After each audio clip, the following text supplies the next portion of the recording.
प्रभु के नित्य संबंध को स्वीकार करके अन्य संबंधों का त्याग अनिवार्य है, दूसरों न कोई।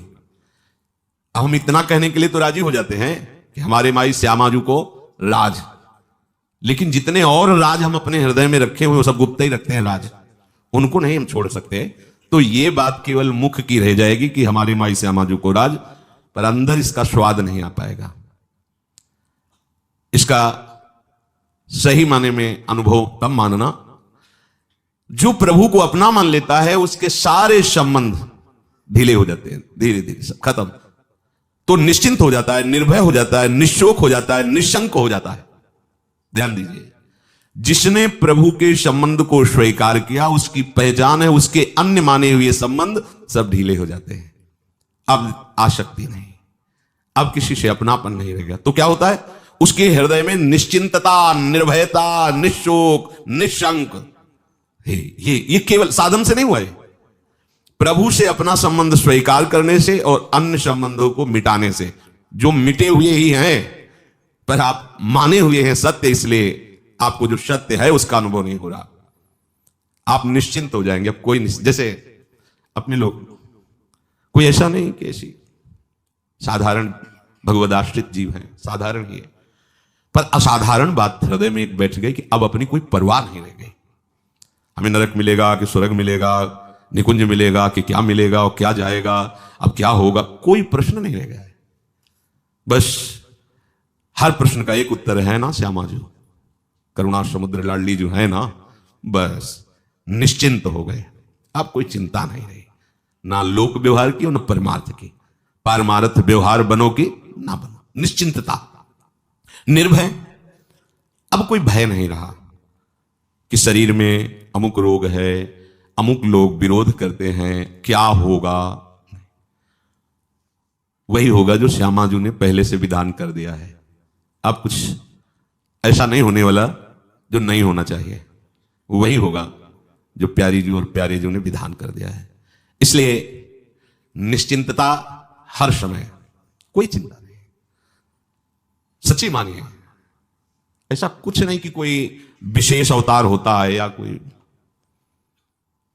ये विशेष भगवान की समर्पण वृत्ति जो होती है ना, यही सबसे बड़ी विशेष बात। जो जितना शीघ्र अपने को समेट कर प्रभु ने समर्पित कर दिया वो उतना ही बड़ा महापुरुष हो जाता है। नहीं, जो ब्रह्मा जी में अंश है वही एक चींटी में भी विराजमान है, क्योंकि कभी ब्रह्मा जी को भी चींटी बनना पड़ता है, कभी चींटी भी ब्रह्मा जी बन जाती है, क्रम चलता रहता है। मसकें करें बिरंचिया जा ही मसकते ही। निश्चिंतता अगर आपके हृदय में नहीं आई तो आप मुख से कहते हैं श्यामाजू हमारी है, पर अंदर से आपने असत संबंधों को सजा रखा है। देख लीजिए, ये वाणी का केवल विषय नहीं है, ये हृदय का विषय है।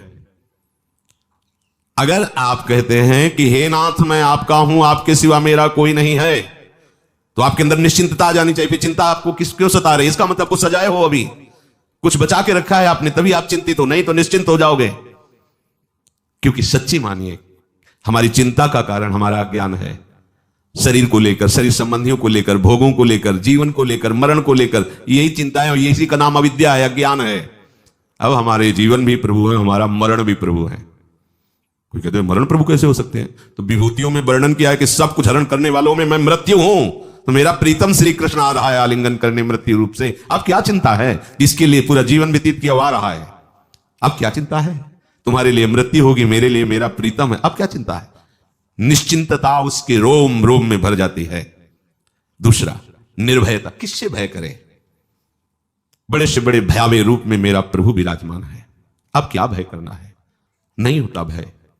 जब तक कुछ अपना माने हुए तब तक मेरा शरीर, तो भयभीत हो जाओगे। दो प्रकार का भय होता है, एक विचार भय और एक होता है स्वाभाविक भय। स्वाभाविक भय शरणागत में भी होता है। जैसे हम सत्संग करें, बड़ी जोर की आवाज, अभी यहां कुछ हो, एकदम ऐसे हो जाएगा, ये सबके शरीर में होगा। एक बार पूज्य परमहंस स्वामी श्री मंगनानंद सरस्वती सेनपुर, बड़ा विशाल वट वृक्ष है, उसी के नीचे पद्मासन में बैठे ब्रह्म चर्चा कर रहे थे। तो एक आगंतुक गंगा किनारे आए हुए महात्मा थे, बड़े त्यागी तपस्वी, यही चर्चा वो कर रहे थे कि बड़े बड़े सिद्धों में भी स्वाभाविक भय विराजमान रहता है। तो उनका जब ब्रह्म बोध हो गया तो स्वाभाविक भय कैसे रहता है? जब वो जान गया कि मेरा स्वरूप ब्रह्म में, तो स्वाभाविक भय भी कैसे रह जाएगा? बोले नहीं स्वामी जी, स्वाभाविक भय होता है। और इतने में एक चील जो है, चील पक्षी होता है, वो ऊपर से सूखी डाल में बैठा, वो झरझर जैसे पत्तों से करती ऐसे ऐसे हो गए। सिद्ध महापुरुष थे स्वामी मग्नानंद सरस्वती। उनका स्वामी जी आपको ब्रह्मबोध नहीं है क्या? ये क्या था? बम थोड़ी फूट रहा था, वृक्ष से एक छोटी डाल ही पत्तों से लड़खड़ाती हुई, ये क्यों चेष्टा हो गई शरीर में? इसे कहते हैं स्वाभाविक भय, और ये बना रहता है। अचानक कोई आवाज, कोई ऐसा, वो एकदम ऐसे होगा। इससे जांच ना करें कि ये शरणागत नहीं, देखो भयभीत हो गया, ऐसे नहीं। बंदर एकदम, आप जाली के अंदर बैठे हैं, बहुत सुरक्षित है, पर एकदम ऐसे, आप एकदम ऐसे हो जाए, ये स्वाभाविक भय, विचार भय नहीं रहता। जहां विचार है वहां भय नहीं रहता। मेरे प्रभु ही सब रूपों में है, शरणागत को ऐसा, अगर ऐसा भी अनुभव नहीं हुआ तो ये मेरे प्रभु बहुत बलशाली है, मेरा कोई कुछ नहीं बिगाड़ सकता, नहीं बिगाड़ सकता। उनका नाम चल रहा है, उनके हम आश्रित है, हमारा कोई कैसे बिगाड़ सकता? नहीं बिगाड़ सकता। तो वो निर्भय हो जाता है, कहीं भय नहीं रहता। सबसे बड़ा भय होता है मरने की बात सुन करके, होता है। जब तक ठिकाने पे नहीं पहुंचा जाता तब तक भय। तो सोचो, मरना है, जिनसे हम प्यार करते हैं सब छूट जाएंगे, शरीर संबंधी वो, एक बार घबराहट पैदा हो जाएगी। आप सोचो, अगर आपको अभी कोई सूचना दे दे कि आप 2 दिन में मरने वाले हो, हालत खराब हो जाएगी। अब मृत्यु एक ऐसी सूचना है जिसमें सबके होश उड़ा देती है, सबके होश उड़ा देती है। ये मृत्यु एक ऐसी भय है, इससे कोई मुक्त नहीं हो सकता। वही मुक्त हो सकता है जो भगवान में तन्मय हो गया है, भगवान में स्थित हो गया, भगवत परायण उपासक ही मृत्यु से डर। जब मृत्यु की बात आती है, ये सोच आता है कि अभी तो हमें ध्यान करना पड़ता है, अभी तो हम भाव करते हैं, और शरीर छूटेगा तो हम अपनी प्रियाजू के पास पहुंच, कितनी खुशी होगी। ये बहुत अच्छी बात, जब छूटेगा ना तो हम प्रियालाल के समीप पहुंच जाएंगे, उनकी सेवा में पहुंच जाएंगे, अपने प्यारी जो का जिनका हम गान कर रहे हैं, जिनका चिंतन कर रहे हैं, उनसे मिलना होगा। ऐसे उपासक की मृत्यु जानते हो कैसा होता है?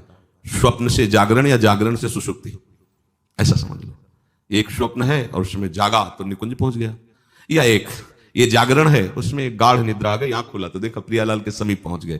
अब मृत्यु भयावह नहीं रहेगी, अब उसको कोई भय नहीं छू सकता। अगला है निशोक हो जाता है। कौन? जो प्रभु से अपना संबंध मान के सारे संबंध मिटा देता है। अब शोक किस बात का? आज बहुत सी वस्तुएं हैं, अगर ये नष्ट हो गई तो कैसे चलेगा? तो तुमने प्रकट किया है वस्तुएं, जिसने तुम्हारे लिए ये वस्तुएं सेवा में दी है, वो अनंत ब्रह्मांडों की रचना एक पलक झपकते कर देता है, तो तुम उसके दास होकर तुम वस्तु का शोक करोगे? हो ही नहीं सकता शोक। बड़ी से बड़ी हानि हो जाने पर उसके अंदर ऐसे नहीं आएगा कि अब क्या होगा, ऐसा नहीं हो सकता, क्योंकि वो जानता है कि हमारा प्रीतम कौन है। कहने में तो कह दिया अनंत ब्रह्मांड, लेकिन अगर इनमें घूमा जाए तो कल्प कल्प लग जाएंगे, फिर भी पार नहीं पाओगे। ऐसे मृत्युलोक ही इतना बड़ा है। कुछ देश आपकी समझ में केवल आते हैं, लेकिन बहुत सी ऐसी भूमि है जहां केवल सिद्ध देवयक्ष गंधर्वों का प्रवेश है, मनुष्य जा ही नहीं सकता है, कोई वायुयान भी नहीं जा सकता। केवल बातें बनाना अलग बात है, वहां केवल दिव्य सिद्धियों से को प्राप्त हुए महापुरुष ही वहां जा सकते हैं। इसी मृत्यु लोक में ऐसी जगह है। भागवत में वर्णन है, एक आम की नदी बहती है, एक जांबू, उसमें सोना बहता है, एक शहद की नदी बहती है, एक दूध की नदी बहती है।